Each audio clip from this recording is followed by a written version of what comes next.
আনন্দ কে বুঝবা পারিস না আমি কেন হাসিছু? না তো, তুই একলা একলা হাসেছিস, কিসের টানে হাসেছিস? তাহলে ছোট্ট ভাই বিক্রমটা যে ওই হাই স্কুলের মাস্টারের চাকরির জন্য ইন্টারভিউ দিছিলে, ও পাস করেছে, পাস করিয়া মোক ফোন করেছে।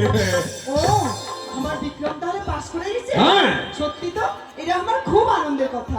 আরে আরেকটা কথা, ওই গাড়ি তো বসে গেছে, কিছুক্ষণ পরে ওই স্টেশনে নামবে, আর নামিয়ে একেবারে বাড়ি চলে আসবে। তাহলে কাল সকাল হলে আমরা ঘর চলে আরে আজই চলে আসবে। আজই? হ্যাঁ, তাহলে সত্যি খুব ভালো আনন্দ। কিন্তু একটা কথা রে চন্দ্রা, কি কথা? কথা বল কি বলছে, দাদা কিছু টাকা লাগবে।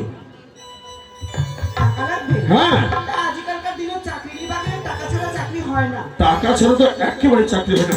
ওই তো চিন্তা করে গেল, আর যদি আমার টাকা দেওয়া না পারি তাহলে ভাইটার চাকরি হবে না, আর ভাইটার চাকরি না হলে সংসারটা আমার উজ্জ্বল হবে না। কি করে একটা কত স্বামী, যেরকম করে হোক টাকা দিবাই হবে।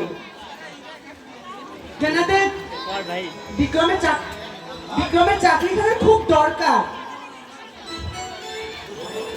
বিক্রমের চাকরিখানে খুব দরকার। খুব দরকার। হ্যাঁ, টাকা যেরকম করে হোক জোগাড় করবা হবে। তাহলে তুই বল একটা কথা শোন, কেমন? কি কথা স্বামী? শুনো। মানে সংসার কিভাবে সুখী হবে সেই কথাটা শোন।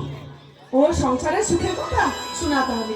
আরে তুই যেমন সংসারটা ভালোবাসিস, তেমনি ঠিক তুই মোকে ভালোবাসিস, ঠিক তেমনি তুই ছোট্ট দেওরটা নিজের ছেলের মতো ভালোবাসছিস।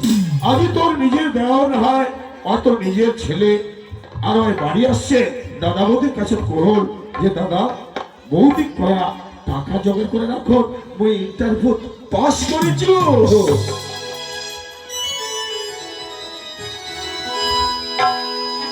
চলো না, স্বামী, তোর খুশি হয় না? না সত্যি খুব আনন্দ, আমি খুব খুশি। খুশি তো? এই খুশিটারে তো অপেক্ষায় ছিল। একটা কথা ওহ তন্দ না রাখিস তুই মনে, ও মনে ও তাহারি সংসার সুখী রমণী গনে।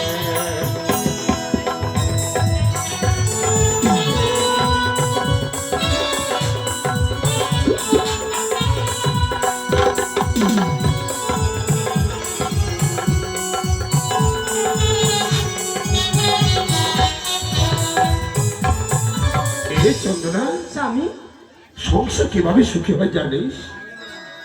মুই কিন্তু বুঝা পারিনি। তুই বোঝা পালনি? তাহলে ভালো করে শোনে।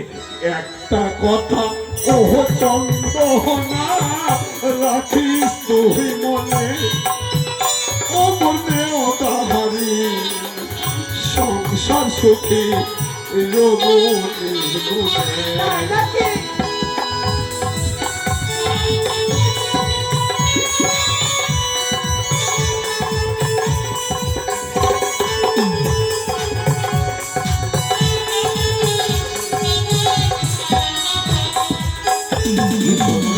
স্বামী, তোকে যেদিন মই ব্রাহ্মণের বেদ মন্ত্রে অগ্নি সাক্ষী রাখে বিয়ে করিস, কপাল সিঁদুর পরা দিস, আর যখন আমি তোকে বাইরে আসলো বাসন ঘর তোকে একটা কথা কইস, চন্দনা আমার এই গরিবের সংসার, তুই ভাই শুধু ওকে ভালোবাসিস না, ওর গোটা সংসারটাকে ভালোবাসিস।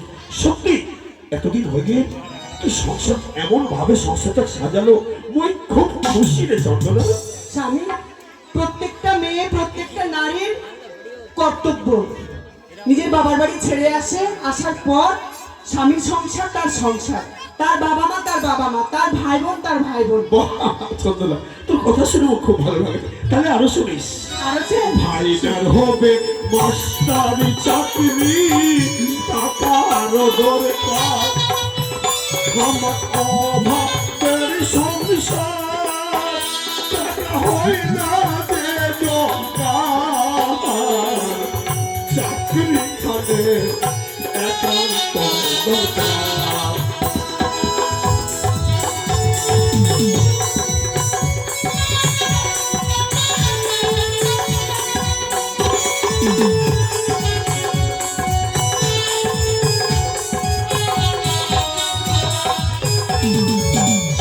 ভাইটার হবে মাস্টারি চাকরি, টাকা হলো দরকার, আমার অভাবের সংসার টাকা হয় না যে জোগাড় চাকরি মানে একান্ত দরকার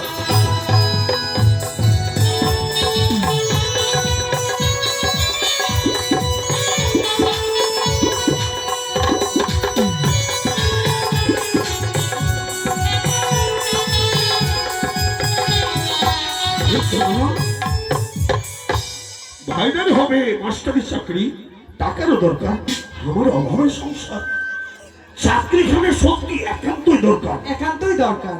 আর যদি চাকরিখানে না হয় মোর ছোট্ট একটা কোম্পানির চাকরি এই চাকরি দিয়ে আমি সংসারটা চালতে পারো না কিন্তু বাবা মার কাছেও ওই প্রকাশ করে কহো না চোখে জল চোখে বসেছ বাবা মা শুধু হাসে হাসে কথা বলছো স্বামী যেটি নাই মুশকিল ওটি নাই আশা। ঠিক আছে বলো কোনো চিন্তা করিস না। দেখ আজ আমার টাকার দরকার পড়েছে কোনো না কোনো ভাবে এই বিপদ থেকে আমার উদ্ধার হয়ে যাবো। উদ্ধার হবে চলো না তুই তো আমার সব কথা রাখিছি বিয়ের পর থেকে আর একটা কথা রাখবো হ্যাঁ এতদিন থেকে তোর ওই প্রত্যেকটা কথা অক্ষরে অক্ষরে পালন করেছি আজ তুই মুখে একটা কথা কহবো আর রাখিননি এমনকি হওয়া পারে। মোর দীর্ঘ বিশ্বাস ছে যে মোর এই সুন্দরী রমণী চন্দনা মই যেই কথাটা বিয়ের পর থেকে বলেছ সেই কথাটা সংসারে তাহলে ওই রাখিছে আজও তুই মোর একটা কথা রাখিস কেমন হ্যাঁ খুলিয়া দে তুই গহলার মহলা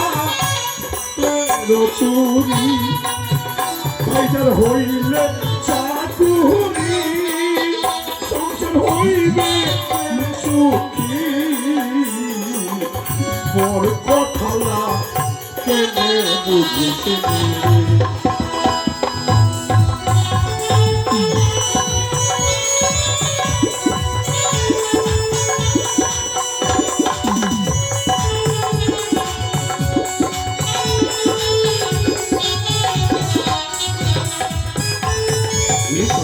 স্বামী সত্যি তো খারাপ লাগবা পারে না না তুই আরেকবার মুখ করো কিন্তু কথাটা বই অনেক কষ্টে তো করছো আরে মুখখান হাসলেই অন্তরটা জীবন ফাটি গেছে এই কথাটা কইতে খুলিয়া দে তুই মহলারে মালা হাতের চুরি ভাইবার হইলে চাকুরি সংসার হইবে যে সুখী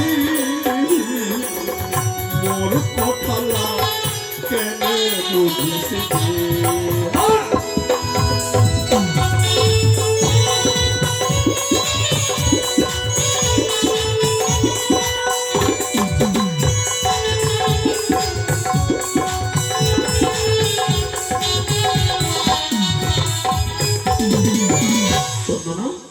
স্বামী এই যে তোর শেষ সম্পর গলার হার আর এই হাতের সোনার বালা কাছে আমার কাছে তোর কিছু নেই তুই তো জানিস ভাই মাস শেষ হওয়ার আগে ওর বেতনের টাকা সমস্ত টাকা ঋণ হয়ে যাচ্ছে এই রেশন দোকান এই মাছের দোকান ওই দুধের দোকান মাস শেষ হচ্ছে বেতনটা উঠাচ্ছ সবাইকে দিয়ে দিয়েছো ভাই না যে আসবে ওই কি দিন